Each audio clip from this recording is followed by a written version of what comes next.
This is going to be epic.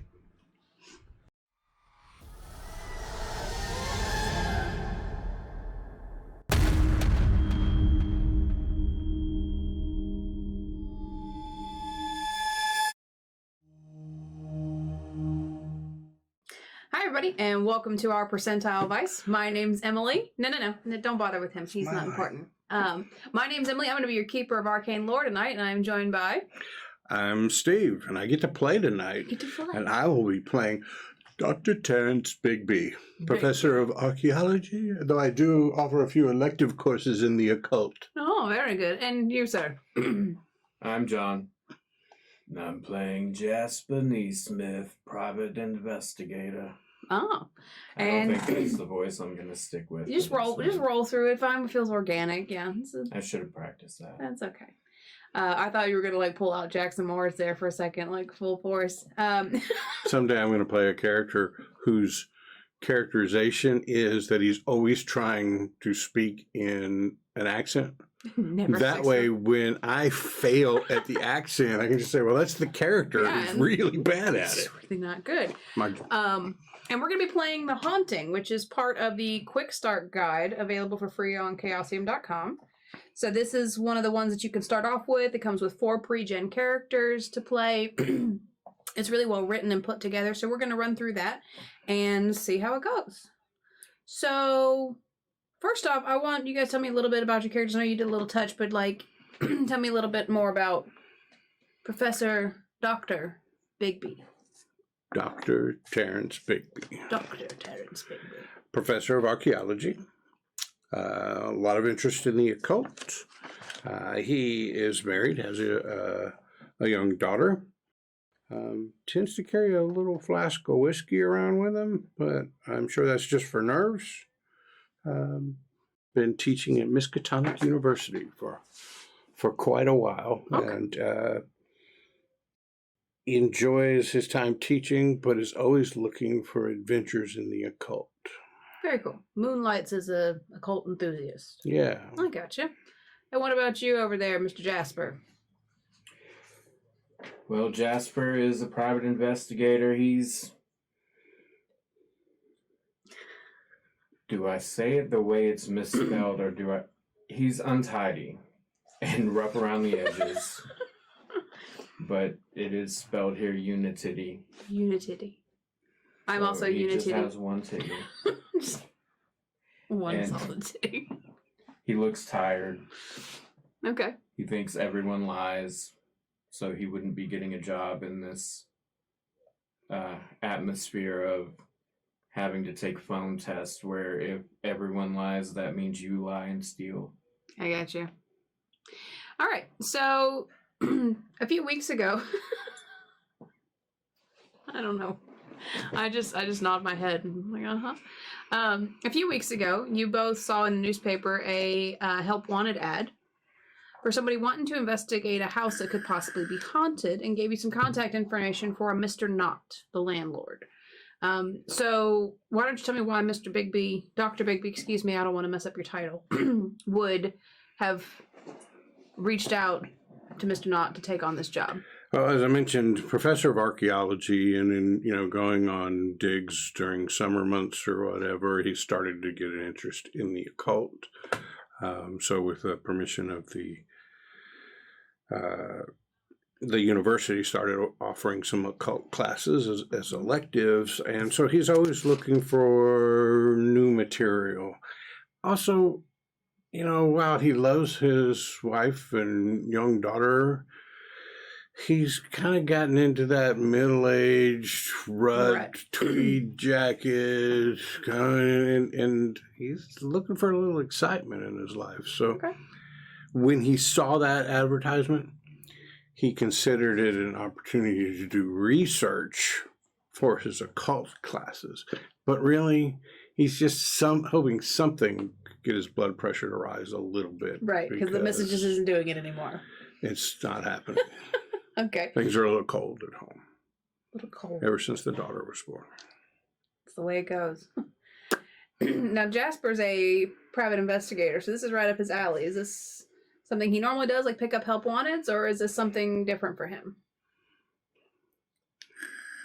He has been in a little bit of a dry period with, they caught the Boston Strangler, and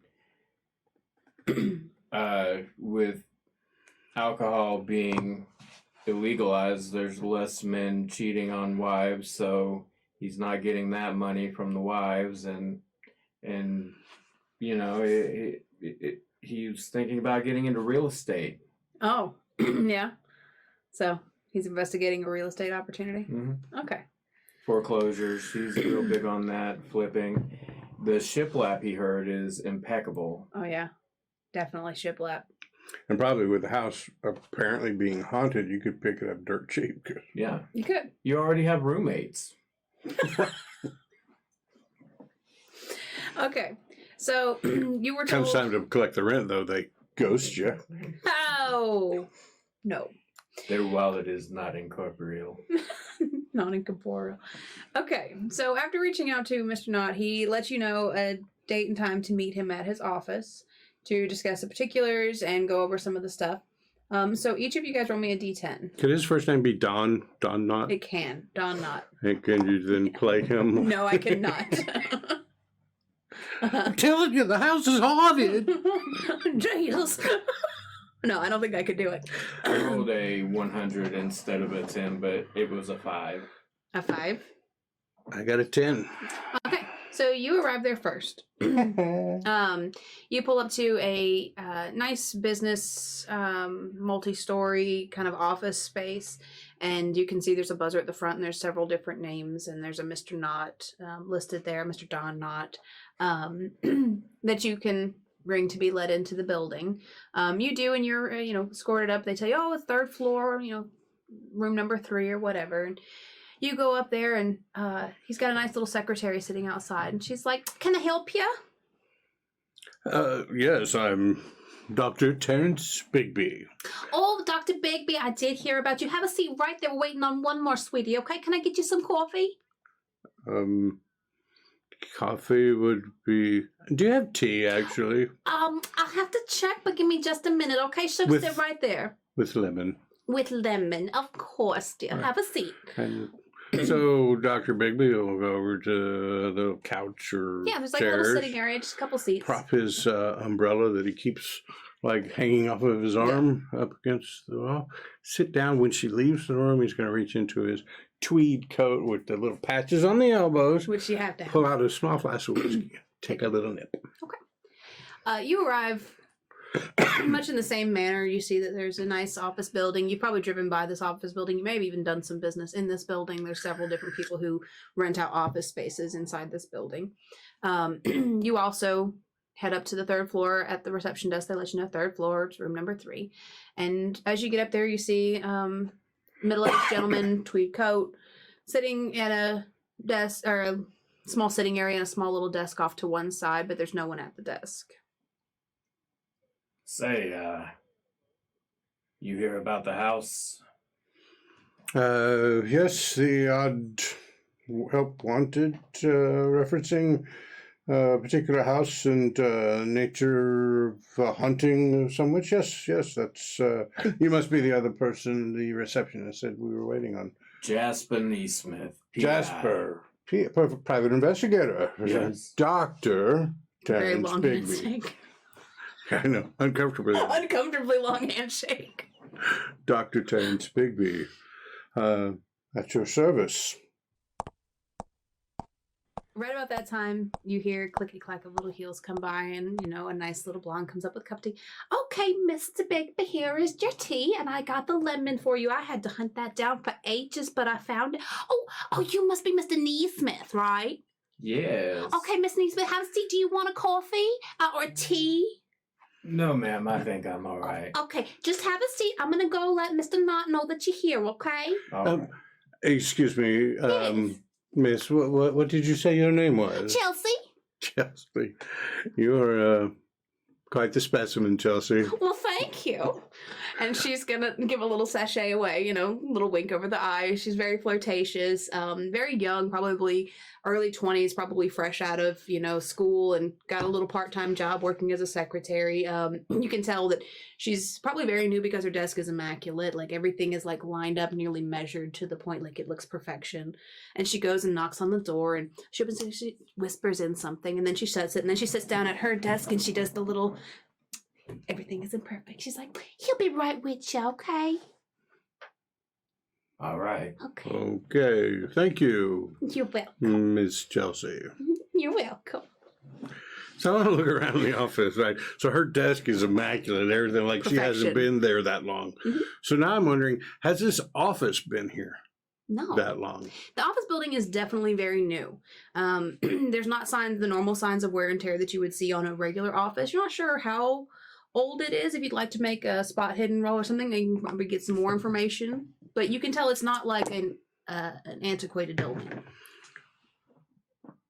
I rolled a 57 against a 60 on spot hidden. So if there's anything to be seen in this office to give an indication how long it's there. So you can tell, having worked in a school, you're very good at the signs of wear on buildings, the way that doorknobs get that kind of patina where they've been turned, or the gold flake of the glass windows starts to peel in places after a few years. Everything here is in pretty good condition. There's a few scuffs on the floor or a place where maybe something hit a wall, made a little dent. But overall, you'd guess that this building is probably not more than 10 years old. Like, it's still in very, very good condition. Cool, but also I was looking specifically for how long Mr. Knott has been occupying this space. Like, does it look like he moved in this morning or last week? So without being able to see inside of his office just yet, you don't really have any indications of how long he's been there. But you can definitely remake that roll inside of his office if you'd like to know how long he's been in his current office. Miss Chelsea, what can you tell us about your employer? Oh, Mr. Knott, he's very nice. He always brings donuts on Thursdays, and I absolutely adore a good donut. He goes it from that. Oh, you should have come on Thursday, my man. You should have. He gets it from that little bakery down the way. He likes to get the glazed ones; those are his favorite. But I like the powdered kind. But no, he's real nice. He's real personable kind of guy. I don't think he's got a wife or nothing. Slurped my tea. Okay. But no, I mean, he's real great. He's real great. He doesn't get angry or nothing or throw nothing like my last boss. He's wonderful. Very quiet. Never wants anything. And does he just manage properties? Yeah, so he's a landlord. Like, he owns lots of properties and then he rents them to other people. He's trying to see if he can find a space in one of his apartment buildings for me to stay in, because I'm staying in this little flat with my friend Jenny and it's way too overcrowded. She's got too many cats.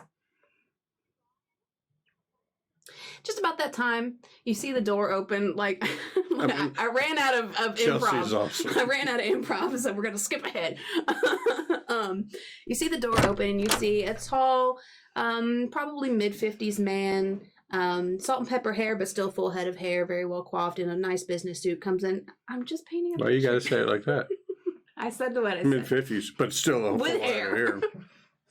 Opens the door and he's like, yes, gentlemen, if you'll just come this way. Thank you, Chelsea. Great job.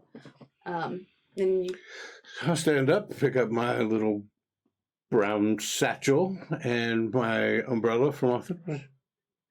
Well, man? I'll walk in as well. as you guys walk in, Chelsea's like, goodbye, sweeties. I'm going to go on my lunch break, Mr. Knott. Is that okay? And he kind of looks down his watch. She's like, Chelsea, it's only 9. She's like, oh, I'm sorry, I forgot. Okay. And she goes back to doing things. And he shuts the door and he's like, she's really quite good at answering phone calls, I swear. No, please, gentlemen, sit down, sit down. Thank you both for coming by today. My name is Mr. Don Knott. I am the owner of several different properties. You may have heard of me. I'm pretty well-to-do in the area. Have you heard of me? Usually my wife stays on top of those things, but we've been yeah. comfortably on our house for years. So looking for, I really have no. Have you heard of him? I don't believe so. Hey, well, if you're ever in the market, please, look me up, and he hands you both business cards. You can contact me on those anytime you need. I can find you a place to stay. I can get you a rental. I can, I'm here to please. But business aside, I really got you here because I procured a property some time ago, and well, I've been having trouble keeping it rented. The last family that was there, well, they fell into some trouble. Both the parents kind of went off the deep end. Kids had to be shipped off to live with their family, and there've been some bad rumors going around about the house possibly being haunted, as I stated in the ad. I've gone into the house and not really found anything of note, and I'm not sure if it's just above my, ability to understand or what, but I don't really have a whole lot of time to go digging around and find, information on what happened. I just picked up the property for dirt cheap because everything around has been industrialized, you see. So there's all these different, buildings around it, but then there's this one tiny little ramshackle house in the middle of nowhere. Thought I'd rent it out for a couple years, wait for the right business to offer me some money and sell it out and let them build some big multi-level building there. But I can't rent it. It's just a sinking hole of money right now. So what I need from you guys is figure out what's going on. Why is this family gone crazy? Why are they having to leave the house? Why does everybody think it's haunted? And why can't I find anything out? Are you that kind of doctor? Doctor as in PhD in archaeology. As you would in a university setting, doctors. Are you familiar with any of this, Jasper? PhD, a doctor of philosophy. I was just wondering if you were the kind of doctor that could tell why a person went crazy. But I could, using an empirical methodology, hazard some guess and come up with a theory, but to take somebody specifically trained in that field to venture anything, quite as this. While he's talking, I'm going to open up the little satchel and pull out a notebook and flip to it and grab a pen. But it would take someone specifically trained in the workings of the human mind to determine why somebody went crazy. But alas, so what can you tell us about these hauntings? This is very interesting. What did your previous tenants espouse as to their beliefs of what the creatures or entities may be inhabiting the place? Well, my previous tenants, 2 of them are small children who are now living off with their family. I'm not sure where, but I know that they had to be picked up. But the husband and wife that were staying there, they're currently staying in Roxbury Sanatorium, and not much help to me. Not really talkative about what's going on over there, at least not to me. But I had a friend down at the Boston Globe who was going to try to pull together some stuff that they may have, look through the records for me. His name is Artie Wilmot. You could go down there and check with him. I hadn't had time to go check in with him. But as far as what's haunting the house, I couldn't tell you. You might need to go, check in the library. I don't know much about the property itself. Like I said, I bought it dirt cheap, and I'm a busy man. I mean, I only got about 10 minutes for this meeting before I'm off to my next one. But, you might want to check the library, see if something's going on. I'm not really sure what's going on. I don't know the history of the house. All I know is that my tenants...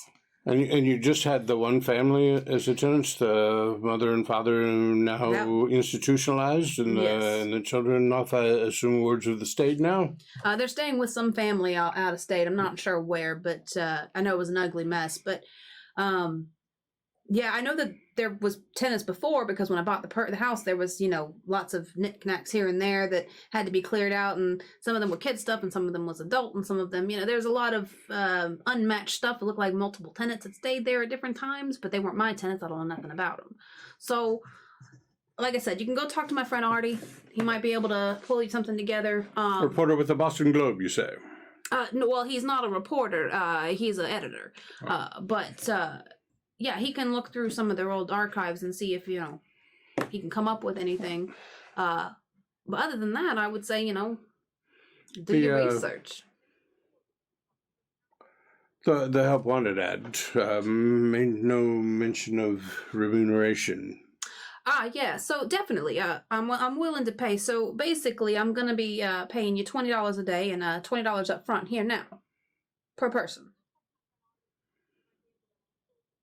So we got a deal, boys? Sounds good to me. All right, well, time is money. So I'll be glad to see you guys out. Like I said, I got a meeting across town. I got to go. Your handshaka's quite long there, sir.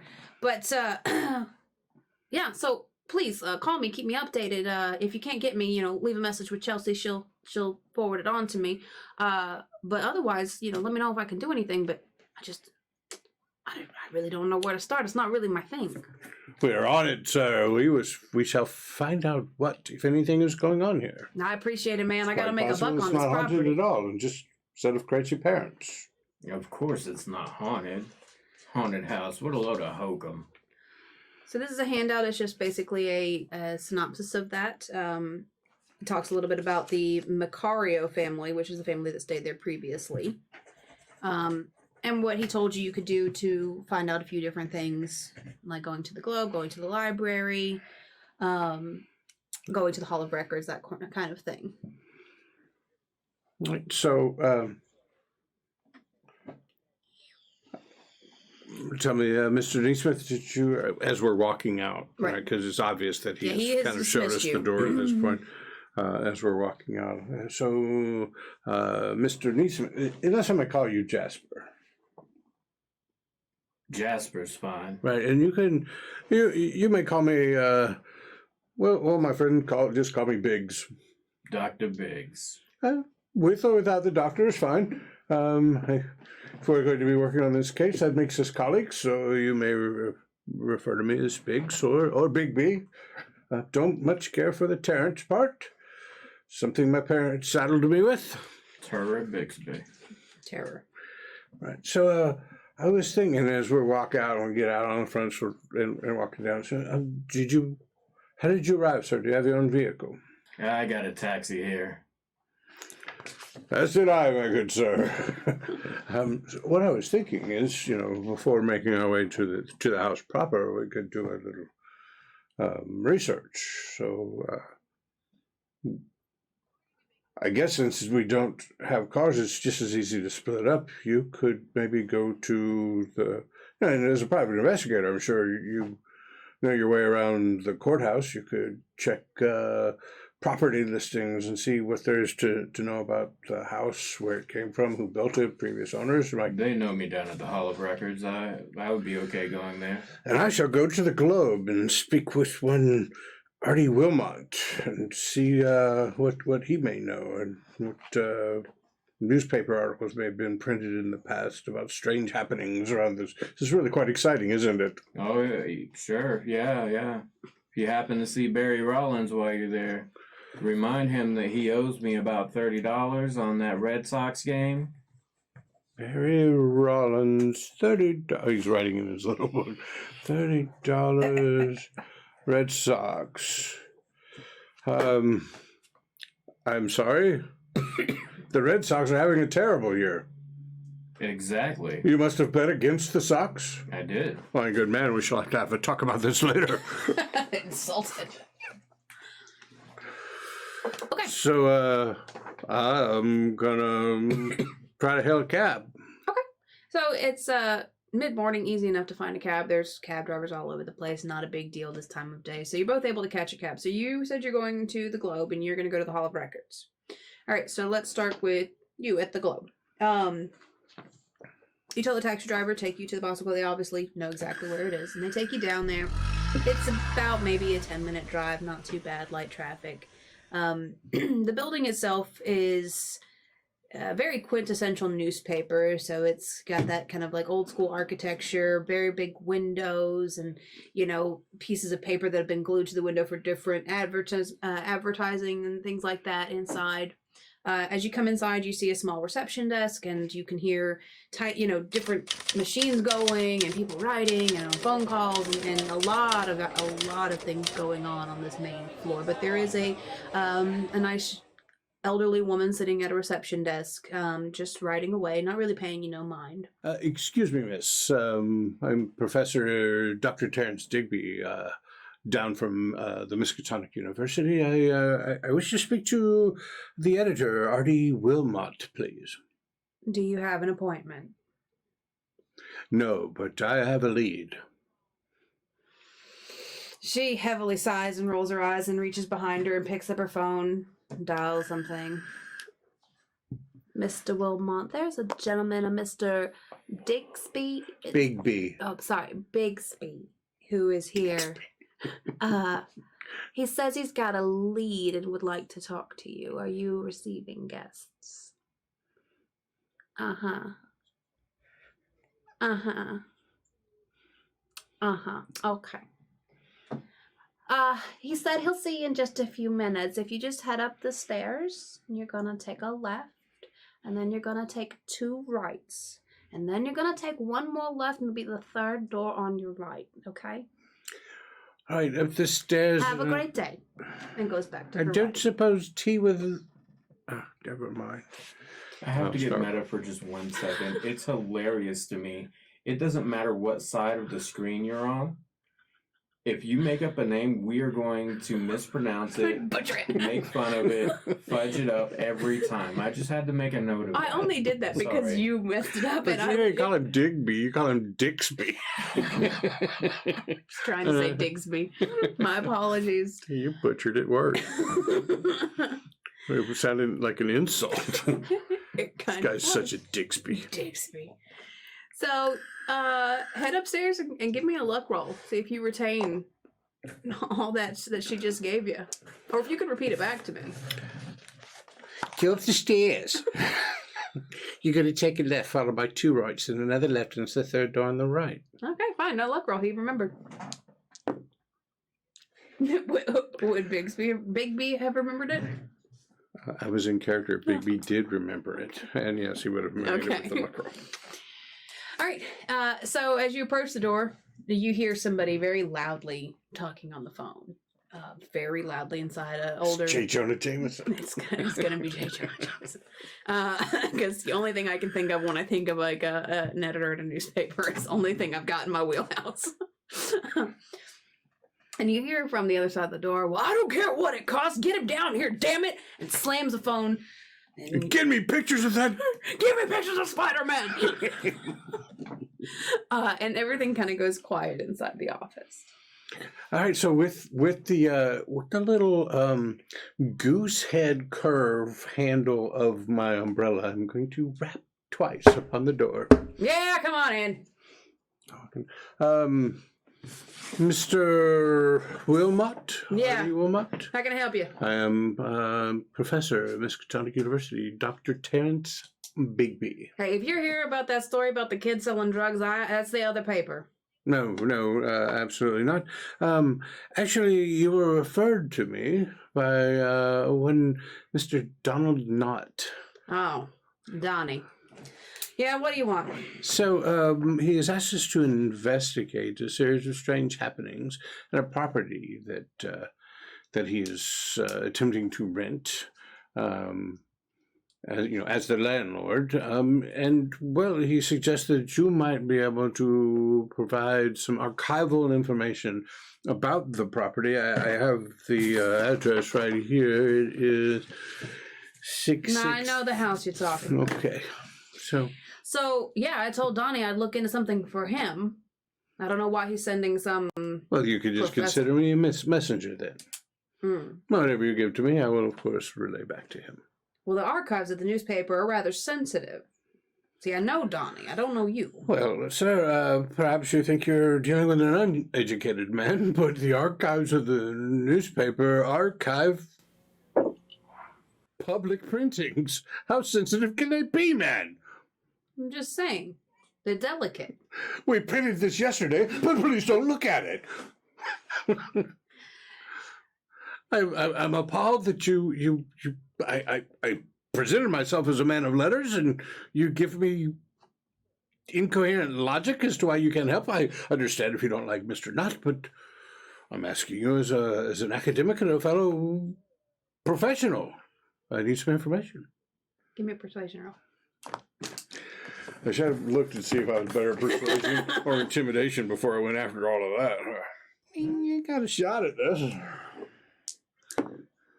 Yeah, I think while I was talking to him and got a little animated, that maybe some spittle came out of my mouth. 92. Look, man, you're going to have to give me a good reason why I should let you down in my archives. Well, this would be the time to look at your stats and decide how you want to use them. Sorry, I'm giving you a second chance. I don't want you to waste it. Don't forget about pushing rolls as well. That's right. Push the roll. But I'd rather him use a push roll on something he has a better shot at completing. You know? All right. So I would like to try to get a read on this guy. Certainly. To try to figure out what's the best way of going about this. Like, for instance, I know that I'm pretty good at research. Maybe he would be susceptible to just point me in the right direction and I'll be no more bother to you kind of thing. So if you'd allow, I'd like to make a psychology roll to see what's the best way to approach him about this. Okay. Go ahead and roll it. An 8. Nice. What kind of success is that for you? Oh, that is a hard success. Extreme success. Okay. So what you can tell from him so far is that he's rather pompous. He's really into the power he holds here. You know, he's kind of got that ego power trip thing going. And you can tell based on what you know of him and what you've met of other guys that generally a good way to approach him would be maybe to stroke his ego a little bit. Kind of fluff him up a little bit, and that way he feels like he's doing you the favor, and it puts him in the place of power. Less that you're of equitable parts in this. Sure. Mr. Wilmot, I do appreciate a man of your stature taking the time to even talk with me. And I appreciate the fact that you are a very busy man doing very important things. And so I could suggest that if you would just point me in the direction of the archives, I'm an accomplished researcher, and I could find these things and be of no further bother to you. I know that there must be important phone calls to be made and photographs to be had. That was almost charming. It was almost charming. Big 5% difference. Maybe she'll just give it to me. I'll let you down to my archives on one condition. You tell Don. He comes up with a good story about this. I get only dibs. I'm the only newspaper who gets to cover it, take pictures, do any of that. I get exclusive rights to whatever you guys find. Well, I have had very little dealings with Mr. Nod. I will be happy to tell him that, but he's expecting a written report from me on my findings. It would be easy enough for me to make a copy of such and perhaps provide them to you at a similar time frame. That would be acceptable. How many lefts and rights and stairs must I take, sir? There's none of that. I'll have someone show you down to the morgue. The morgue is what we call it around here. It's where old papers go to be put to rest. So just jump out the window. The morgue. So was that like you already had it in your mind it was called the morgue? It's in there. Oh really? Yeah. Because if I was sitting where you were, I would have screwed up and said the morgue, and then the cover was great. That's where we put dead papers. That was cool. No, that's actually what they call it, is the morgue. What actually happened was I forgot to call it that the first time he referenced it and read it, and I was like, shit. The morgue is much cooler than archive. Right. No, so and more fitting of the scenario. It is.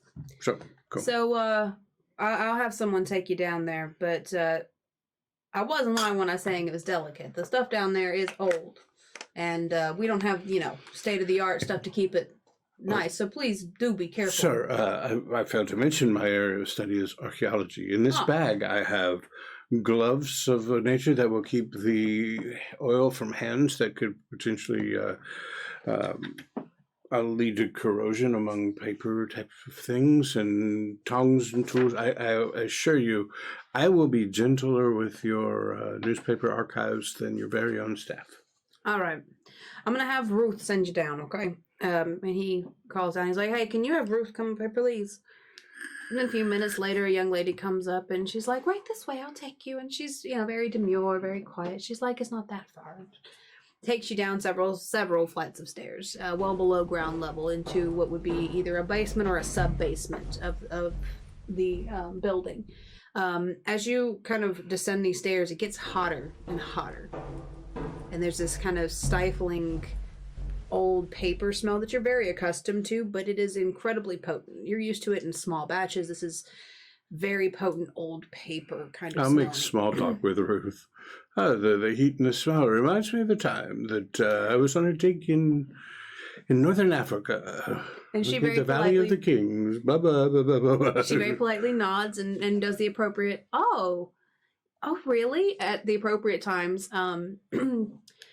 So she does let you know, she's, the boiler room is down here, so it is incredibly hot. So if you do need to take a break to come out of the heat, please feel free to come upstairs. There's some water up at the water fountain. But it is incredibly hot. It, heats the whole building. So she takes you down there and hands you down to the general area where they would have kept their things. And she takes some time and helps you look through the different things. But give me a library use roll to see if you're able to come up with anything on your own. She's going to be also looking. She's been told to assist you in finding things. 24, which is a hard success for the good Professor Bigby. Bigby. But you can call me Biggs. So you are able to find an unpublished story that was listed under the address for this home. I can read it if it's a little too small. It is really small. I got my glasses on. Unpublished story, Boston Globe, 1918. A feature story which was never published. States that in 1880 a family of French immigrants moved into the house but fled after a series of violent accidents left the parents dead and 3 children crippled. The house long stood vacant. In 1909, another family moved in and immediately fell prey to illness. In 1914, the oldest brother went mad and killed himself with a kitchen knife, and the heartbroken family moved out. In 1918, a third family, the Macarios, rented the house, but they left almost immediately after. They all became ill at the same time. Macarios, I believe that's what he said is. Yes. Checking my notes. Quite interesting. Okay. Is that the extent of my findings? So Ruth comes back to you. She's like, yeah, that seems to be the only thing in here. Unfortunately, any documents, before like 1878 would have been lost. There was a fire. So anything else, would be maybe cataloged down at the library in their catalogs, which are not, ours, but they go further back. All right. Well, thank you very much. Ruth, it has been a pleasure. You're a most charming young woman. Perhaps someday you'll seek to further your studies and come up to Miskatonic University. Well, maybe, but that's a long way off, sir. If you're finished, I can take you back upstairs. Yes, thank you. Yeah. So she escorts you back upstairs, and we are going to shoot over to Jasper, who has head over to the Hall of Records, correct? Okay. So the Hall of Records is a very large, stately building that would house, like death certificates, purchase agreements, that kind of stuff. Anything that's filed with the state or the city, and that type of stuff. So what is it that you are looking for in the Hall of Records? Like, what areas do you think you're going to head for? Are you looking for death certificates? Are you looking for marriage certificates or selling of the house? Start with deeds of sale and stuff related to the property. And then from there, the names I get out of that, I will look into death certificates for. Okay. So basically the way that this works is that you get a library use for every half day of research in the Hall of Records. Just because of the sheer extensiveness of the records, one library use is about half a day, about 4 hours of research. So you could do it as many times as you would like, but it is costing you time. So you're going to need to give me a library use for the first half day. I'm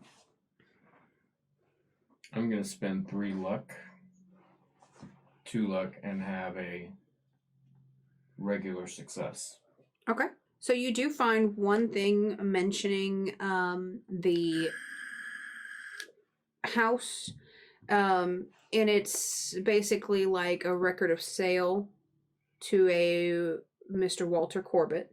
You also find something about the executor of Mr. Corbett's estate, which would have been filed along with his death certificate. Civil court records show that the executor of Walter Corbett's will was Reverend Michael Thomas, pastor of the Chapel of Contemplation and Church of Our Lord, Granter of Secrets. The Register of Churches, also available in the Hall of Record, notes the closure of the Chapel of Contemplation in 1912. Now, I don't know much about Catholics. Is Granter of Secrets a typical church? Not for Catholics. I don't think so. Sounds more Presbyterian. Presbyterian. I made that up. Please didn't mean to anger any Presbyterian. I'm sorry. Besides, it's Lutheran at best. Lutheran? No. Do you have a roll you'd like to make to see if you know anything about the Hall of the Church of Contemplation? You can make like a history roll, or I would take a general knowledge roll. So 59, that's a fail. A big old fail? Okay. Yes. So I don't know anything about it. So I don't get any other names out of my findings. It's just Thomas and Corbett. Yeah, for that half day, that is what you were able to find. Mm-hmm. I'm going to use another half day and look into their death certificates.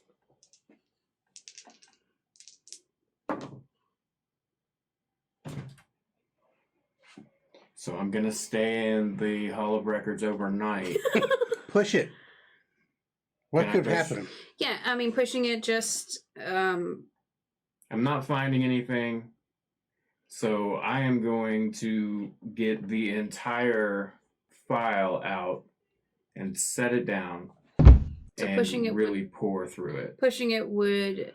The repercussions of that is that in trying to pull the whole file out and look through it, that you inadvertently drop it and mix all the files together, making them nearly useless.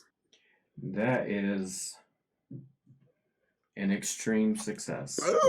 Nice push. 009. So you don't find anything else more about Walter Corbett's death certificate. However, you do note that on one of the records of his death certificate, it does, mention the Chapel of Contemplation again, and this time there's a small reference number to another area in the Hall of Records to the Church of Contemplation. It looks like it was written in subsequently, it's not typed into it with it. It's handwritten in the bottom, as if somebody may have been looking into this previously. And you're welcome to, without doing another roll, you know exactly where to go. You got the index numbers and everything. You can go check it out. Yeah. So you do find some information about the Chapel of Contemplation in the criminal court records. You found references to actions taken in 1912, but the actual records are not present, just some referring to it. But a passing by clerk stopped by and says, "Hey, can I help you find anything? I see you're looking through some of our criminal records. I'm pretty well versed in it. I'd be happy to assist you with anything." Boy or girl? Boy. I know it's hard to tell by my voice, sorry.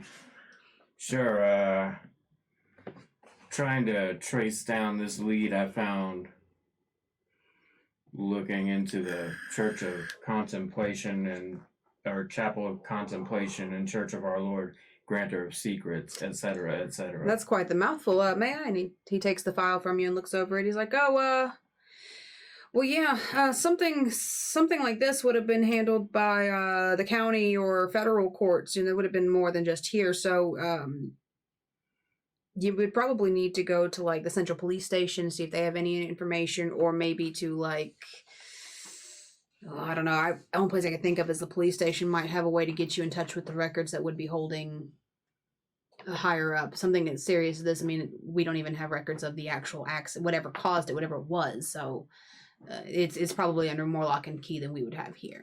All right. Yeah. And he quietly excuses himself and hands you back the file. We're going to shoot back to you here. It's still middle of the day for you. Mm-hmm. Yep. So I figure my buddy Jasper's got a day's worth of research ahead of him if the Hall of Records in Boston is anything like it is in Arkham. And I got done pretty quickly with the Globe. So I think I could probably slip in the trip to the library. Yeah. While he's still doing that. So I'm going to go to the library and try to find out what I can there, going down the same path, right? First, what kind of archive they have of old newspapers beyond the part where the newspaper office had the fire. So I would check that to start off with. Okay. So this works much the same way. Every half day of research is one library use. Are you going to go try to research things yourself? Are you going to stop and talk to a clerk and see if they can't point you in the right direction or help you gather? Or are you going to look for some assistance in this? I think I'm going to talk to the clerk, tell him what I'm after, to get some assistance because, maybe that will boost my chances. Okay. So sitting at one of those very large, round, stations inside of large libraries, there's several people sitting. You see an elderly woman who's looks very sweet, who seems to be sipping on tea, flipping through like a Rolodex, things like that. Nobody in front of her and available to speak to if you'd like to approach. Hello, madam. Oh, hi. How can I help you? Yes, I am Dr. Terence Bigby from the Miskatonic University down here on a bit of a research Welcome, mission. Mr. Bigby. I see you drink your tea with lemon. How very nice. Yes, I'm doing some research on a particular house, and I will relate to her some of the information that I have, and some of the names, the French immigrants, the Mercurios, and ask her if she could help me find newspaper articles or other items of interest dealing with this house, since the newspaper's archives only go back so far due to the fire. Okay. Certainly. I can take you to a couple different sections, give you some time to look through them, and then take you on to another section that might have some stuff for you. Come right this way. Come right this way. And she's going to take you back to a certain section. And she, I think when you're looking for properties, usually the first place you would start is who built it, when it was built, kind of start from the ground up, just like when you build a house. Right. So these are like building records. So if you just look through here, you might be able to find something depending on when the house was built. So give me the library use roll.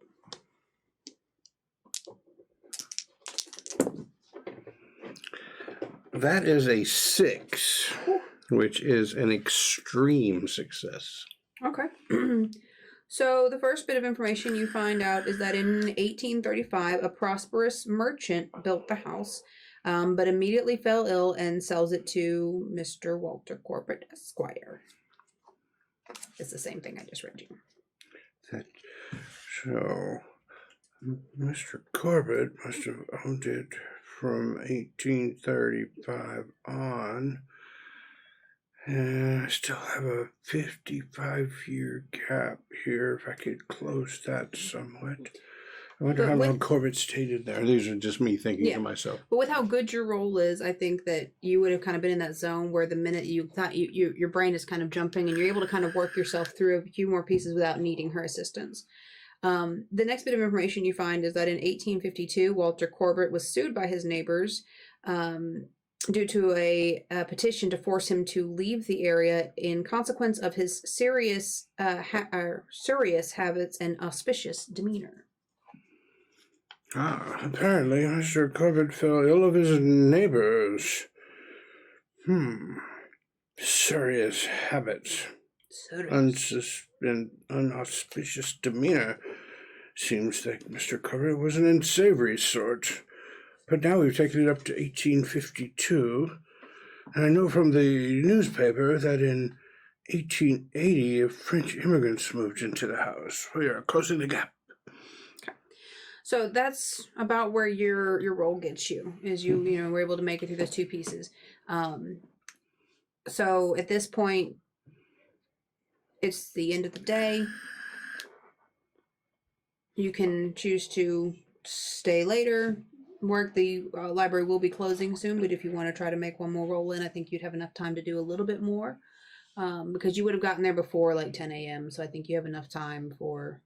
But you have time to make one more roll, but it would be rushed. You wouldn't probably get as much more. Or you can come back in the morning and try with a full day fresh. If I got a little time, I'll make one more roll here, because I can always come back in the morning. You certainly can.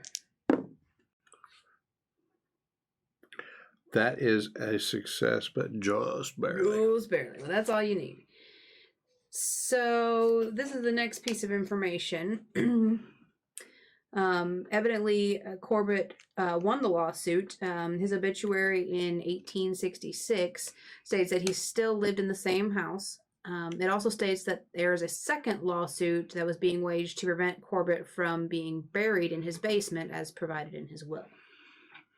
Okay, so apparently the neighbors were unsuccessful in their lawsuit and the unauspicious demeanor of Mr. Corbett, but I see what they mean about his strangeness. The man requested to be buried in his own basement in his will.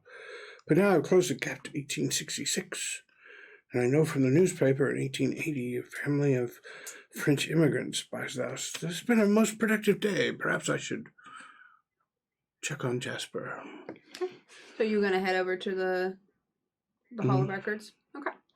So you arrive at the Hall of Records, take a few minutes trying to find him. You eventually find him in some corner stack with lots of boxes pulled out beside him. I say, good man, you've put in a full day here. Yeah, I haven't found too much. What do you say we retire to my residence? I'm sure Martha won't mind me bringing home a guest unannounced, and she's a wonderful cook. And perhaps we can compare notes. Sure.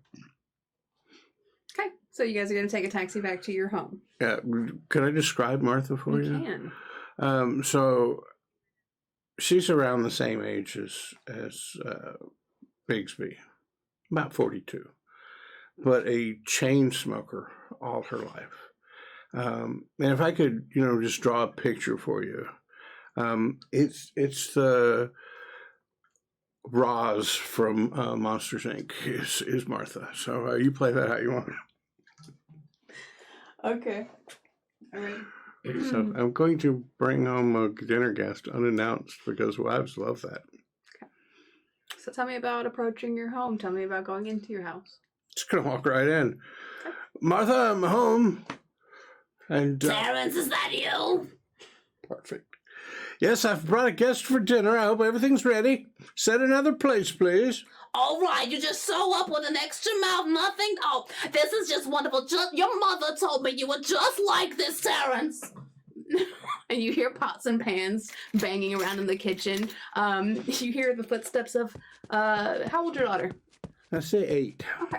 You hear the pitter-patter of footsteps coming down the stairwell, and you hear a gleeful voice, Daddy, Daddy, Daddy! And she comes she almost skips the last step and pile drives into you and throws her arms around. Oh, dear Prudence. You've come down to play. Oh, Daddy, I missed you, and you missed my dance rehearsal today. Some things can't be helped, my little one, but I shall endeavor to make the next one. And as you say that, you see her eyes kind of shift past you. And she kind of clutches the front of your jacket, and she looks at Jasper, and then she looks at you. Daddy, who is that? Oh, this fine man is a friend of Father's. It's Jasper Neesmith. Mr. Neesmith is a most interesting man. He is a private investigator. Nice to meet you, doll. Hi. Daddy, I'm going to go back upstairs now. Will you read me a bedtime story before bed? I'll be up there soon, my dear, to do just that. And please, when you go up there, take off the ballet slippers. You know what your mother says about wearing them around the house. Okay, Daddy. And she trounces back up the stairs. Just right then, you see your wife, Martha, come around the corner. She is in a dressing gown almost. Like, she's got a dress on, but she's got like a house coat over top of it, and she's got her hair already done up in curlers. Like, she had no intention of having guests. Cigarette in her hand, and she's like, well, this is what you get with no warning. I'm not going to dress up for you at a drop of a hat, Terrence. Martha, please say hello to Jasper. Jasper, this is my lovely wife, Martha. Very lovely. Very nice to meet you, man. Ma'am. Ma'am, Digby, Same difference. Dixby. I'm Jasper Neesmith. It's nice to meet you, Mr. Naismith. So what brings you to be friends with my god-awful husband? Yeah, we were just picking up some hookers earlier. Figured we would... Oh, he just right there. We've been on a research project. It's quite fascinating. I'll tell you about it all over dinner. In fact, you can help Jasper and I as we compare notes. I'll pass this time, Terrence. Your mother warned me about this behavior. Dinner's on the table. Help yourselves and clean up after. And take those nasty shoes off of my carpets. She has a thing. If we could just leave our shoes here at the door. I'll take my shoes off and leave them. All right. I'm going to bed. I'll leave your pillow in the hall. and goes up the stairs. Well, I hope you enjoyed your dinner, Jasper. It was great. I told you she's a wonderful cook. Well worth putting up with a little sass, if you know what I mean. May I interest you in a scotch, perhaps a brandy? Sure. Which will it be? How about full bar? Stocked relatively well, but not high as stuff. You know, it's hard to get these days. I think I'll have a scotch. Right. So I'll pour a couple little tumblers of scotch and bring them over there. So how was the research at the Hall of Records? Didn't find out too much, but I did find out that there was a man who owned it named Walter Corbett, and the executor of his will when he passed was Reverend Michael Thomas, the pastor of the Chapel of Contemplation and Church of Our Lord, Granter of Secrets. Have I ever heard of the Church of Our Lord, Granter of Secrets? Would you like to make a roll? See if you do. Yeah. You want to think? You want to see if it's just like pure luck, or you think it's more of like you're going to think back through the history things that you've learned? And I think I'll do a history roll. I mean, Church of Secrets, that kind of sounds like an occult roll to me. You could definitely make an occult roll. I could give you that one. All right. I am going to do occult just because it's funner, but it's the same chances as my history. Okay. But, that's a fumble roll. So there's no consequence, obviously, but I take that back. It's not a fumble because I'm at 50. So normally in the rules, 96 or above is a fumble. But if you're at 50 or above on a skill, then it has to be 99 or 100 for a fumble. That would have been a perfect opportunity to say, not only have you forgotten all that you've ever known about the Church of Secrets or whatever, you also forgotten your wife's name. And spilled your scotch. Oh, dear heavens. So, I don't know. The name sounds vaguely familiar, but I'm not really getting. But Corbett, you say? I ran across that name in my research. Yeah. Yeah, so back in 1835. So let me tell you, at the newspaper, I could only get information back to, I don't know, about 1880 or so. There apparently was a fire at the newspaper. A lot of the records were burned. But going to then the library and doing some research, I found out that in 1835, a prosperous merchant built the house, but immediately fell ill and sold it to a Mr. Walter Corbett. So in 1852 or so, Mr. Corbett was sued by his neighbors. They didn't particularly like his demeanor. They used words such as Surious habits and unauspicious demeanor, which probably means that he played loud music late at night.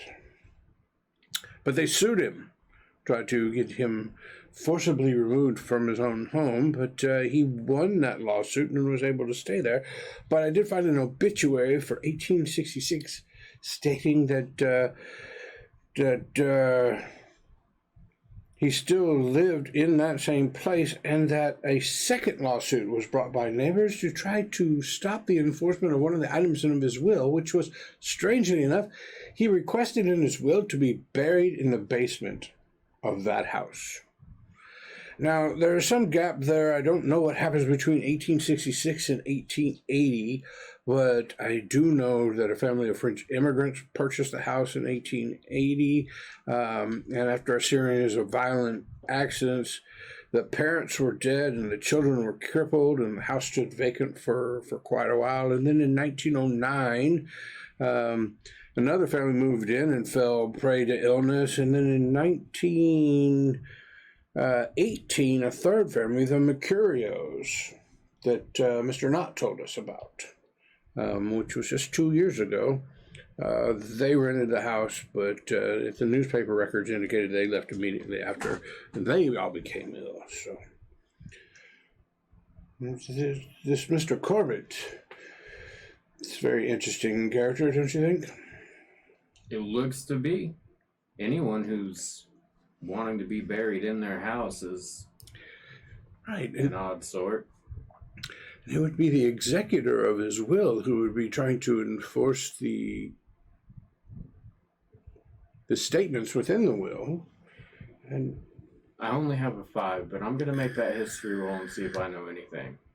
Because there's a 5% chance that I do. Do you have another skill that would make more sense to use? What about just like general knowledge? You're a private investigator. You would have been investigating multiple things, and the chances of you coming across something revolving around a church organization is possible. I feel like because you're an investigator, you would have come across multiple things. I rolled a 91. So obviously you do not follow in the same circles. Could I push it? What would the consequences of that be? If you push this roll and you fail, basically what's going to have happened is that in trying to talk through this with Biggs over here, you will inadvertently make this conversation last so long that Biggs will miss the chance to read his daughter their bedtime story. Okay.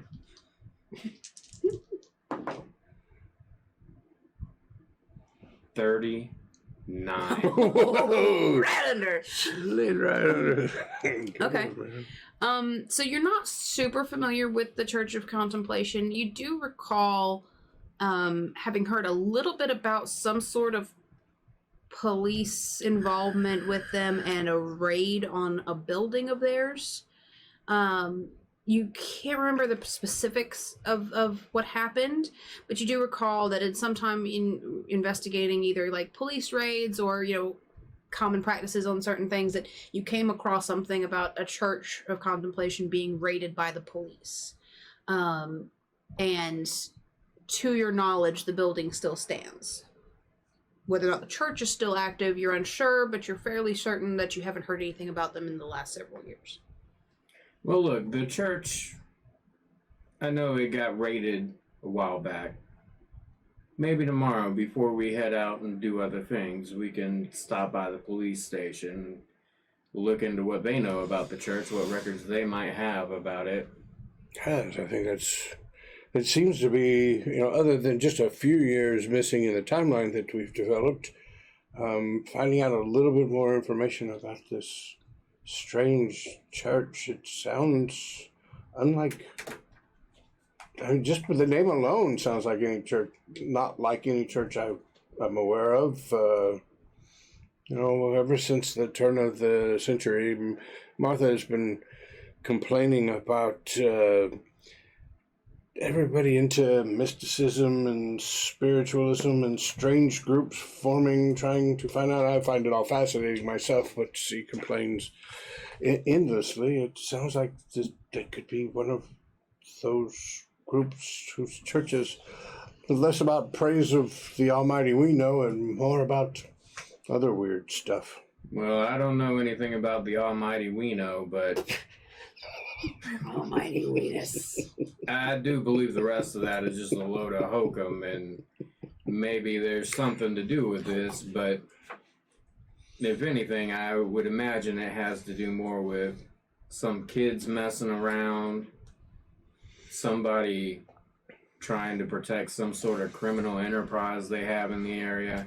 I don't believe there's any ghost or supernatural hooey going on around here. And it's going to be wonderful having you involved in this investigation. The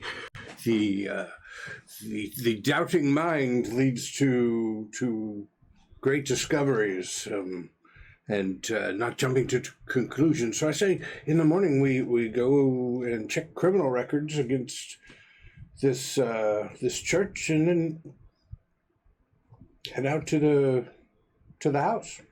Sounds good to me. Do you have a guest room set up? Absolutely. Yes, and so I'll grab the pillow from the hall and throw it on the couch and say, that's where I'll be staying. And I will take the guest to the guest room. And yeah, make yourself comfortable there. There's sheets and pillows in the closet there. And if you'll excuse me, I must get up to dear Prudence and read her a story before it gets too late. All right, I'll see you in the morning. Okay. I'm going to spend some time writing in my little notepad. So you read Prudence her bedtime story. She's very grateful. She's very much a daddy's girl. Like she, as you could probably tell by her mother, the sweetest disposition in the world. So she very much is fond of when you're around. You end up sleeping on the couch, which is a fitful sleep at best. In the morning, you're awakened to the smell of coffee and bacon. It seems your wife may have simmered down a bit. She brings you breakfast to the living room and hands you a morning cigar. And how's she dressed? She's dressed actually this time because Hair done. Hair done and everything. She looks stunning. She's ravened hair with deep blue eyes. She's very fair skinned but has very warm tones.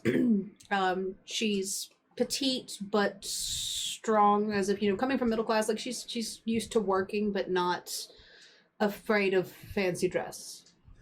She's very beautiful. And shortly later, Mr. Jasper joins you downstairs. She also brings you a breakfast and apologizes for her behavior the previous night and hopes that her husband is being a gracious host in her absence, but that she has to take young Prudence to classes this morning and excuses herself. Well, good man. Already breakfasted off to it? Yes. Okay. So you guys are going to head down to the police station, you said? After saying a quick Prater Weno. Mighty Weno. Mighty Weno, bestow upon us your grace. Okay. That was brilliant, man. Do either of you have any skill in law?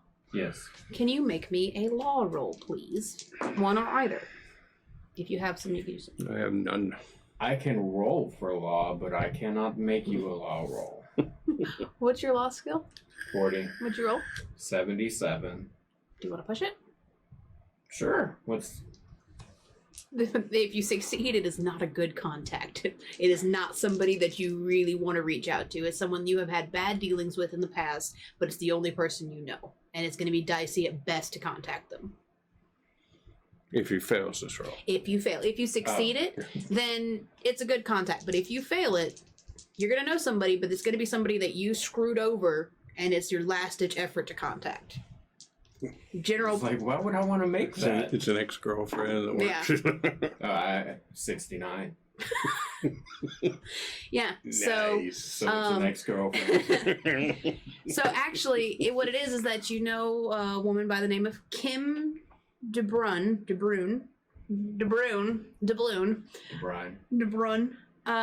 Kim, who works as a clerk in the police office. But on a previous investigation several years back, you had done the whole bat your eyelashes, take her out for dinner to get what you needed from her.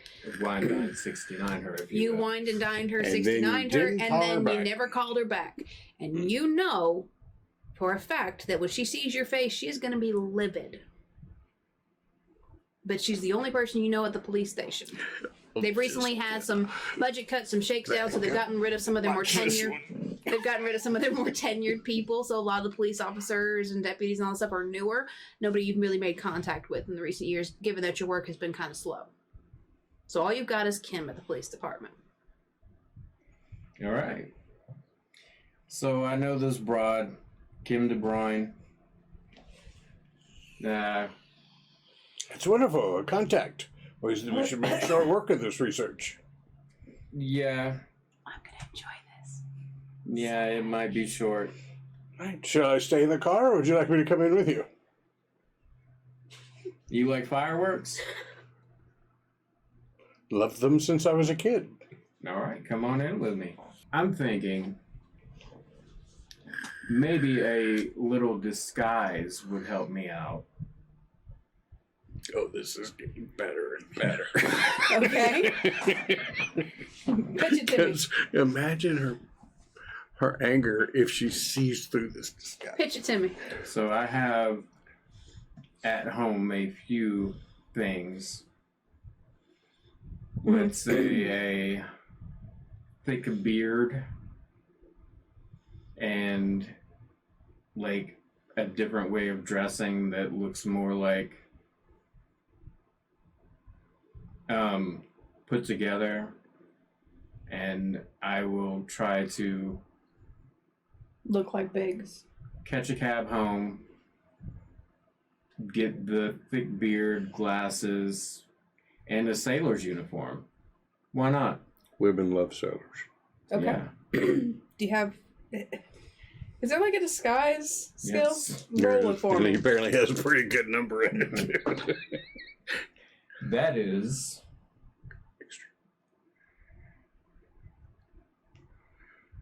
I'm going to spend one luck and make it a hard success. Okay. This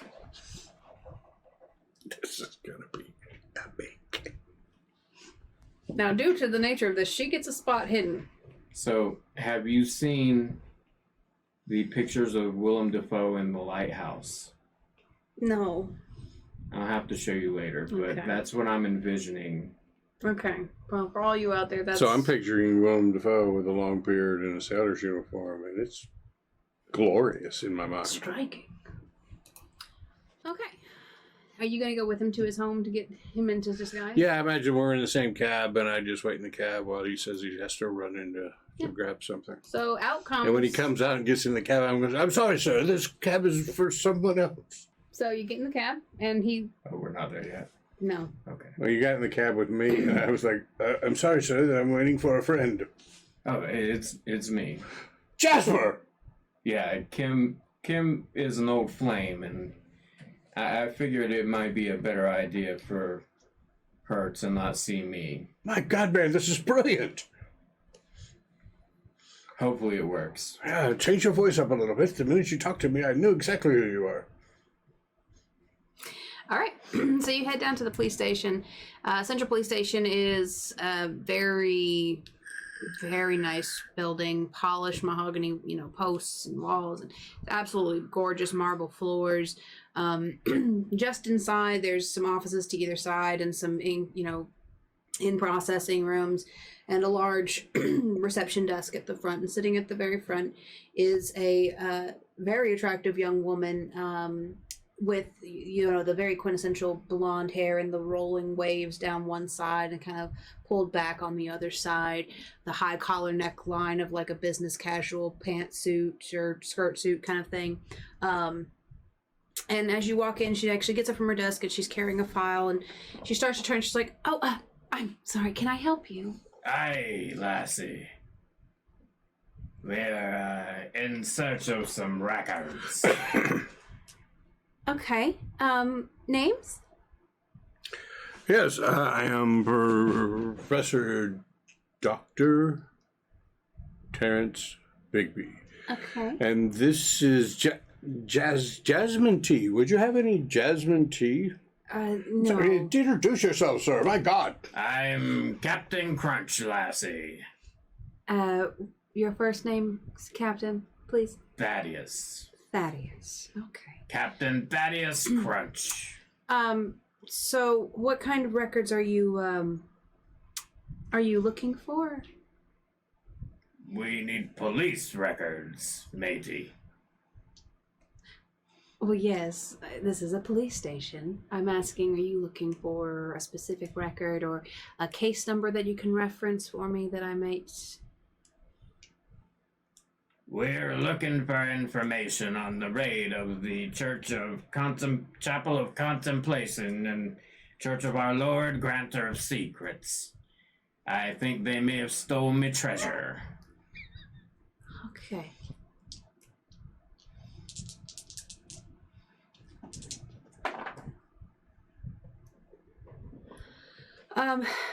Okay, so you're gonna need to fill out some paperwork, for, releasing of files. I'm gonna go check in with the chief and get the all okay, but y'all fill out these forms right here for me. So I'll grab the forms and start filling them out. My God, man, that was brilliant. Gonna start singing sea shanties. So she steps away and goes into another office, definitely turning back and looking at both of you and then going about her business. She comes back a few minutes later. So if you guys will, if you got the forms all filled out. Yes, just finishing them here. Was there a reference to a case number here? There you go, ma'am. This is all the information we were able to obtain from the Hall of Records. It should get you where you need to be. We hoist the sails and polish the ribs, and do we like the cut of their jibs? No!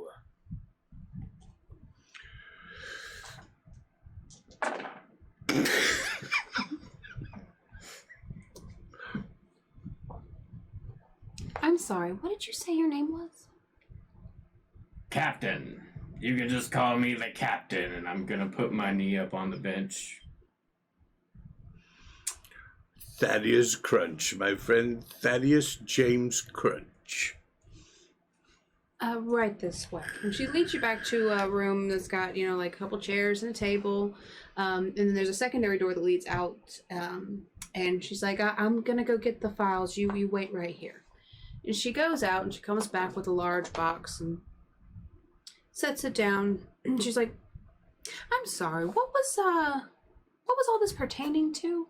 Like, what's your interest in this? We are investigating at the behest of a businessman here in town, Mr. Donald Dot, a certain property, and in our history has determined that a prior owner of the property, a Mr. Corbett, who died in the house, was had his will executed by the leader of this church, and in our investigation has determined that there was some, how we say, unsavory business involving the church, and in order to be thorough in our investigation to one Mr. Donald Knott, businessman, we felt due diligence required us to be able to report this to him as well. These are public records, are they not?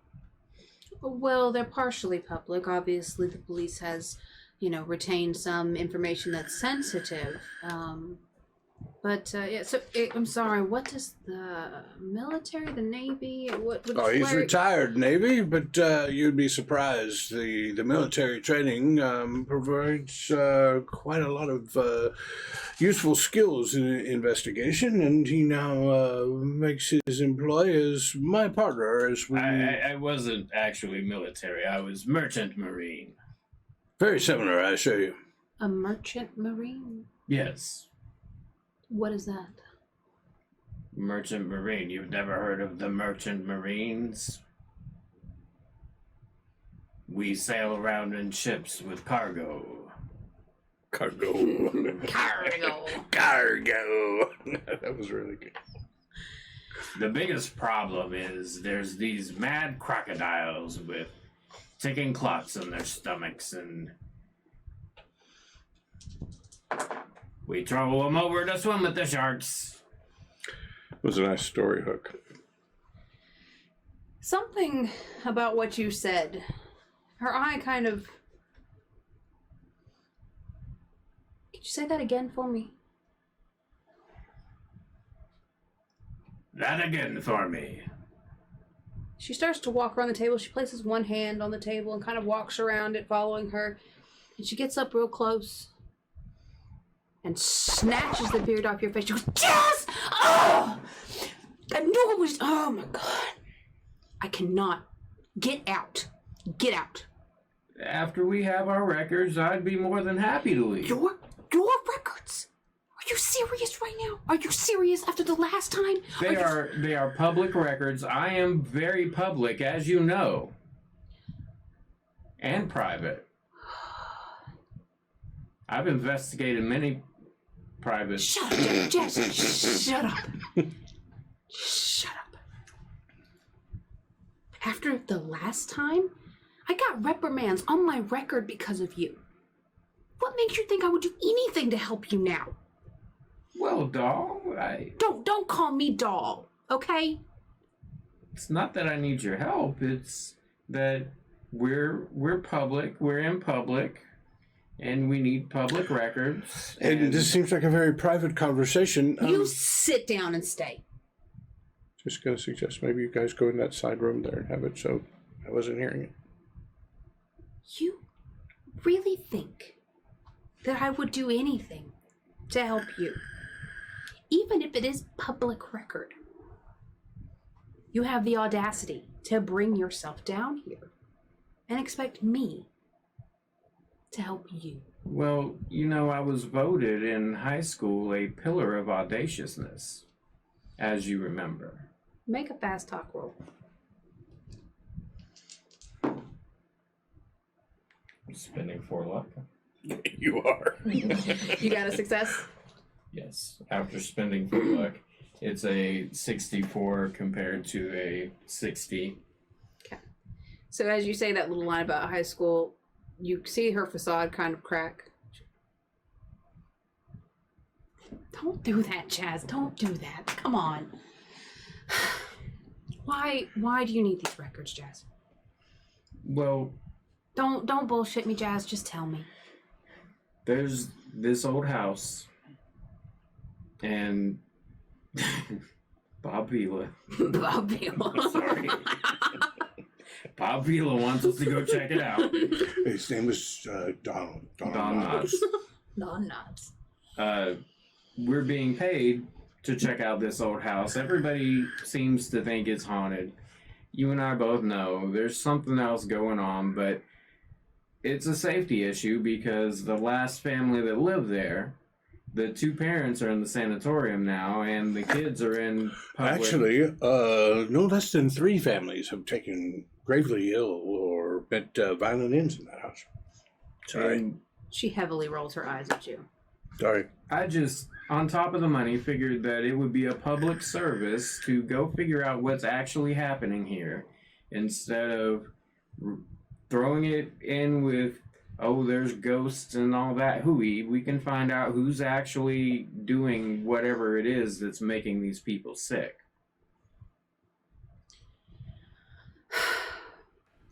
All right, Jazz. On one condition. One condition. I want my stuff back that I left at your house. I still wear those underpants. Jazz, we're in company. I want my stuff back, and I never want to see your face in here again. That's fine. I've told you before. You can come get it anytime. You're the one. You've told me before you wouldn't answer the phone. You wouldn't answer the door. I saw you through the window. You I'm were a busy there. guy. You haven't worked in months, Jazz. I've been working on a building. Let me go get the real records for you. These are the blacked out public records, the ones that are basically trash. Just a minute. She goes back and she comes back with a much smaller folder. Well, she's gone. I'm gonna. Well, that went well. Better than I thought it would. She comes back with a much smaller folder, which would be the stuff that had been redacted from the police reports. And what she shows you is the file concerns a secret raid on the Chapel of Contemplation that was ended up leaking to the surrounding areas, judging because, hiding a raid is particularly hard. But it had been planned out previously, and when it was enacted, it leaked to the public. The police raid was occasioned by affidavits swearing that members of the church were responsible for the disappearances of neighborhood children. During the raid, 3 policemen and 17 cult members were killed by gunplay or friendly fire. Autopsy reports are singularly lacking detail and uninformative, as though the coroner had not actually performed any examinations.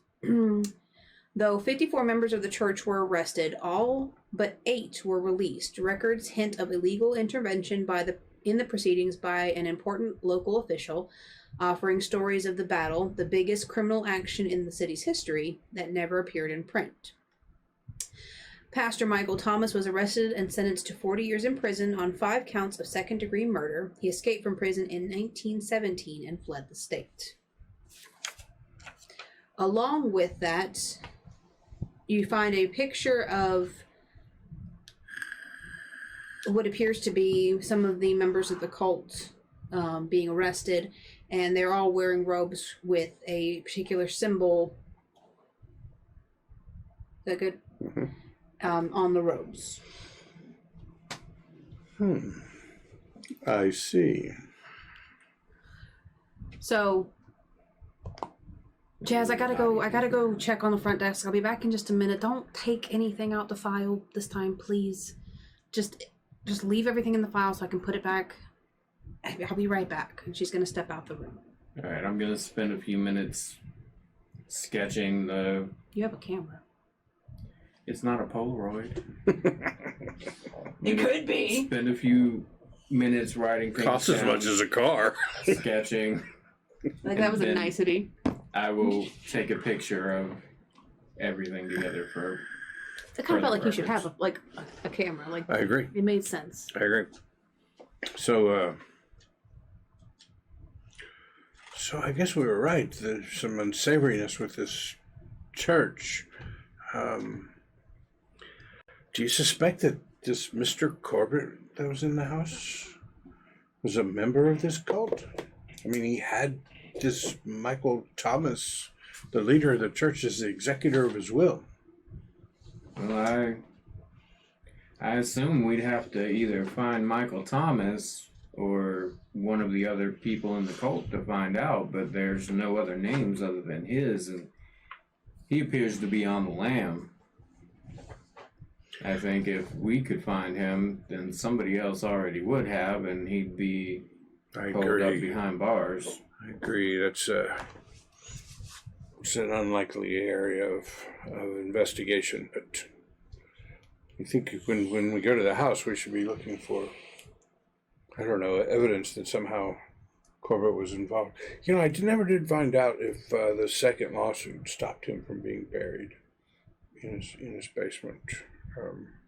Yeah, I imagine we'll take a shovel and find out. Fair enough.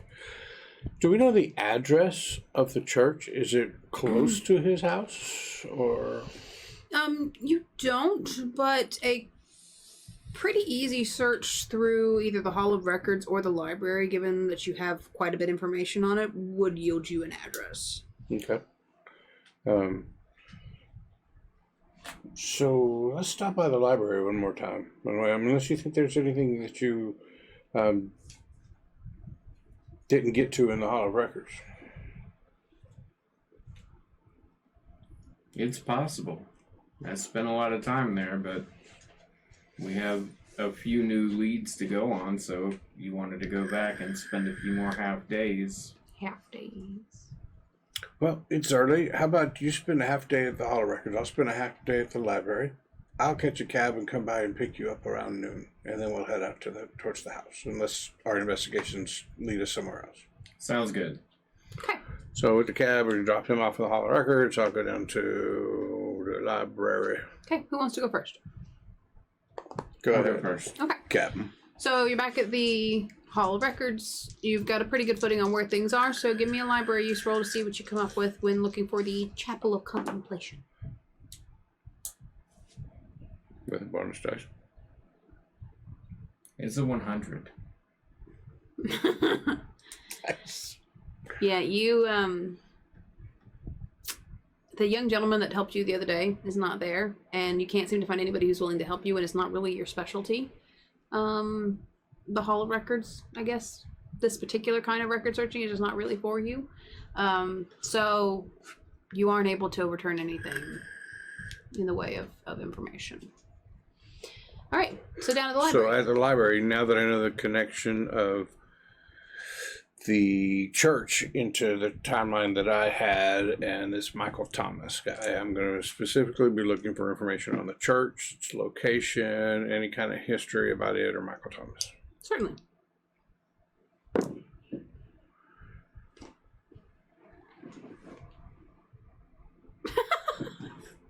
What'd you do with your glass there? I am going to spend 5 points of luck to make that a success. Okay. So you're not able to find a ton of information on the church itself, like the doctrine or the members. What you do find is a news article about some event that was taking place near the Church of Contemplation. And it was kind of like a community event, and the Church of Contemplation was listed as one of the people who had participated in, like either donated money or, supplies or something to some kind of community event. A little table right. with guys in coats. Orange robes handing out pamphlets. Right. They had some type of interaction with this community event, some charity event. So it does list their address at the bottom of part of the thing. The church is not too far away from Walter Corbett's home. It is, not within a walking distance, but it's within a few minutes drive. Where Mr. Corbett's home is now mostly built up into businesses and things like that. The area of the Church of Contemplation, you just know from having lived around here, is nearly entirely deserted. There's a few places that have lingered on. There's a couple places to hang on, but a lot of it is dilapidated buildings that with vacant signs and windows boarded up and in various states of disrepair. Okay. Yeah. All right, well, I'm going to hail a cab, go to the Hall of Records, to the big Swipe 'em up. Jasper. So I was able to get an address on the church. Good, because I got nothing but a paper cut. Sorry, it was worth a try for a few hours. So it's not that far away from Corbett's from the house. So when you say we swing by the location of the church and take a look at it one time before going to I'm the game. house. So I'm going to get a cab driver to take us there and then slip him a pretty good tip and ask him to wait for us. Because I imagine finding a cab in the location of the church would be difficult. Mm-hmm. Yeah, so he's willing to wait for a little bit. He's going to take his lunch hour and he'll hang out for a while with the tip.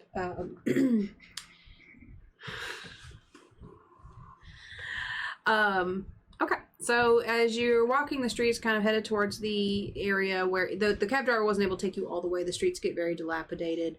As you turn down kind of a side street onto the actual street of the address, you see kind of a building-shaped pile of rubble on one side.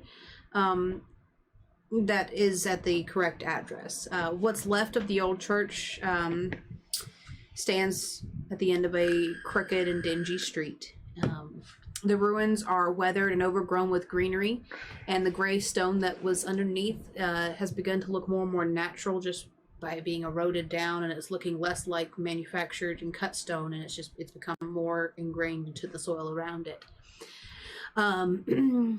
You pass by a slumping wall that is bearing a white painted symbol that looks freshly swabbed. Freshly painted. That's what it said. Swabbed, okay? I just read the prompts. Well, Captain. Swabbed it. Looks like it's been swabbed. There are 3 Ys arranged in a triangle so that the top of each touches each other with an eye painted in the center. Just like that. Yeah. Illuminati confirmed. So very few of the external walls are still standing. There are a couple. There's probably a door at some point that's kind of hanging off its hinges, but access to the actual building could be achieved pretty much anywhere. Just by stepping Just by kind over. of climbing over, making a little bit of an attempt.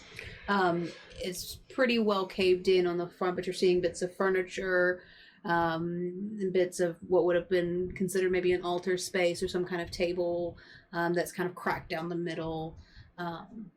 Like the altar is cracked? Yeah, cracked down the middle. The Like- altar has been severed. Kind of like a... Like Aslan It's exactly. Aslan's like just cracked down the middle. and sacrificed himself for all the people of Narnia, and it ended the White Witch's reign? Yes, exactly like that. There is one particular part of the wall that's still mostly standing, where you can see a blown out window that still hangs in its frame, with really tattered and torn curtains kind of clinging on for dear life to some old rusty wrought iron pole to one side. Well, Jasper, this is the address. I feel at home because it's ruined, essentially, and as an archaeologist, yes, I know what to do here. Well, let's It see if we can seems find odd some... that in such a small span of time, I don't think it became this ruined just by weather and age. Because it's only been 20-ish years since we last heard that something was happening here. And doesn't that painting of that weird symbol look rather fresh? Freshly It does. swabbed. Swabbed, you say? Swabbed. Why don't we see if we can find any names? Let's poke around in the ruins a bit. I'm going to reach into my bag and put on a couple of gloves. Just because it's like, I get to use professional play. equipment. I have an extra pair if you'd like. No, thank you. Okay. It doesn't look like I could do that much damage to this place that hasn't already been done. I'm going to take a few pictures of the outside. Okay. So, we'd like to investigate the grounds. Okay. Are you wanting to do the grounds outside the building, or are you trying to go into the building to check out the building Well, itself? let's take a detailed, but you want to split up? You go inside and I'll check around the outside of the building? Sure. Okay. So as you guys approach the building and begin to split off, you find kind of a low hanging area of wall that you're almost nearly able to just step over. You do have to kind of like do a half step to get over, but it's pretty low to the ground. You begin searching around kind of the base of the building, looking for any number of things. Give me a spot hidden roll.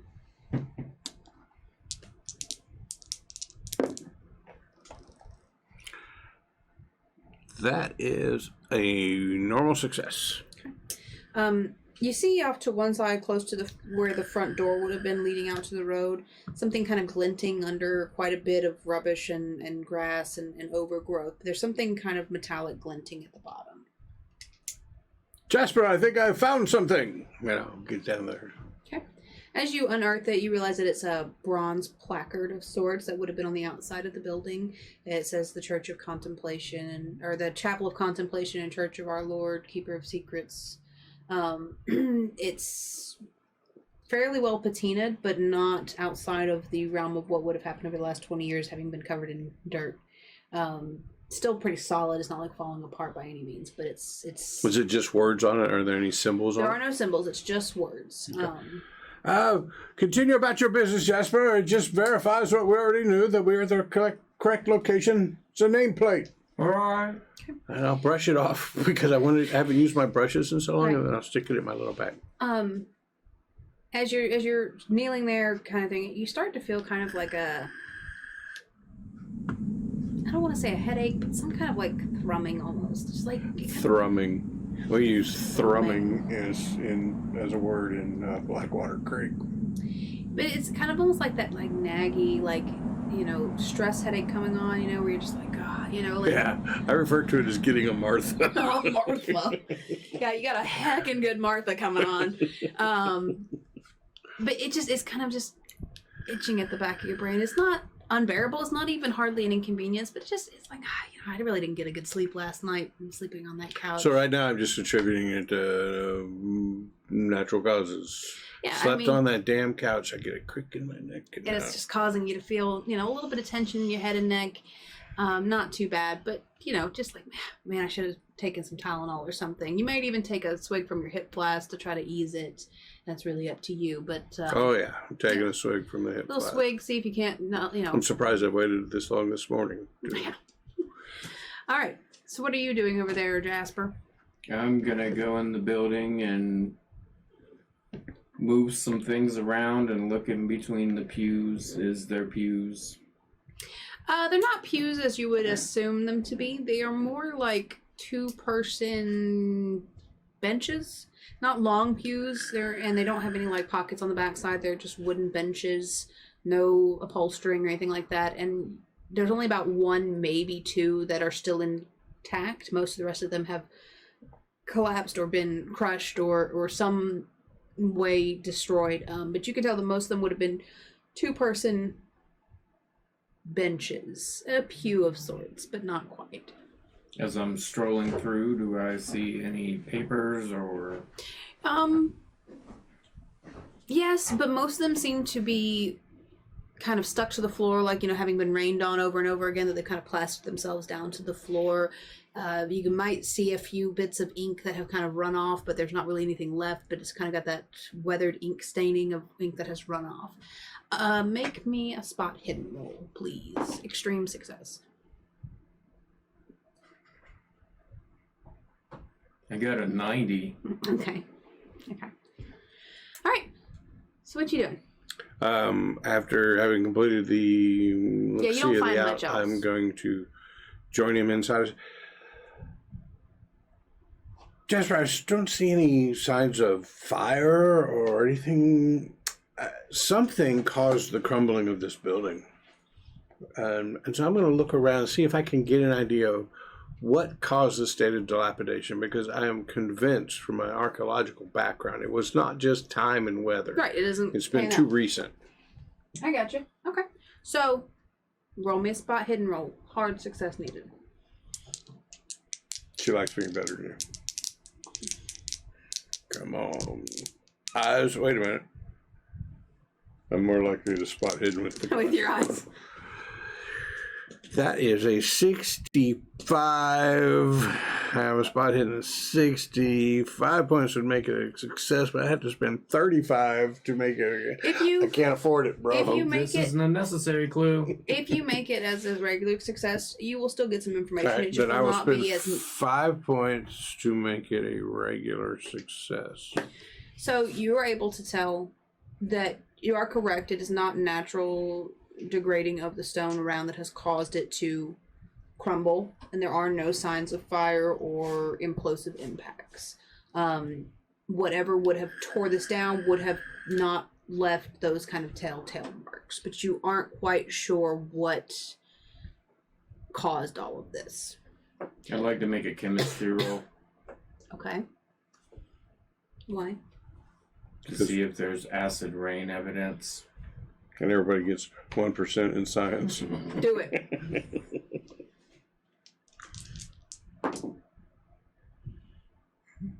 Spin the luck. What'd you roll? I'm gonna spend the 15 luck. 15 luck? Okay. For acid rain.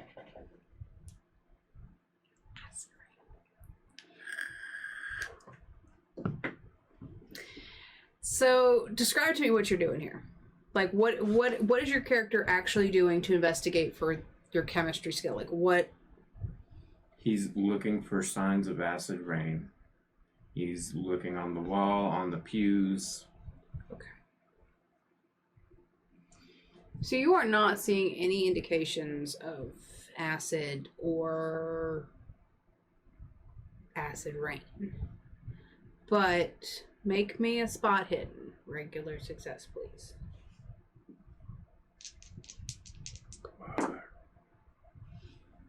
66. Okay. Yeah, you don't find anything. Okay. But I do need both of you to make luck rolls, please. Wah, wah. That's why I was trying to make that 15 he just spent worth it, because I'm like, it was a lot to use. 88. 28. I made my luck roll. Okay. We know you failed yours, even without knowing how much luck you had, because you just spent 15. Even if you had 100 luck, you'd be at 85. So, as you guys are walking around, and you specifically are walking around, overturning things, looking for your hints of acid rain or some other kind of agent that would have caused all this devastation, you are walking next to him, and as you're walking, you feel that you step down on a board that is less secure than the rest. And you recognize it before you put your full weight on and are able to kind of pull back. You, however, being so absorbed with looking through this, do not notice. And as you put your full weight on this board, it's a rather wide board, it caves out from underneath of you. So I need you to make a jump roll or plummet. What do you have in plummet?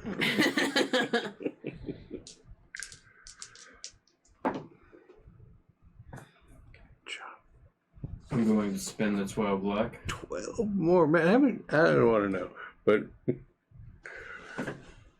Made a regular success. As it starts to plummet, you are able to kind of, reach out with one hand and grab a rickety old pew and kind of pivot on the foot that's still on good ground and kind of sling yourself over, knocking over this pew and kind of falling very ungracefully, but you do manage to keep yourself from falling. As you kind of land, you guys are able to hear this board, fall and just into some empty cavern type space beneath the floors. And that's where we're going to leave it this week. my God, man, you found something. Dun dun dun. So, we will pick this up next Thursday. Do we have any plans next Thursday? No, I think this is it. Yeah, we're gonna play. We're going to play. And we will find out what else can be found in the Chapel of Contemplation. Excellent. Thanks, everybody, for joining us tonight. Yeah. Percentile Vice, Mondays and Thursdays at 6 to 8. You can find me at Twitter, Rick Stevens PI, Cthulhu_watch, or Percentile Vice, all Right. on Twitter. Yep, you can. Come check us out. Hit us up.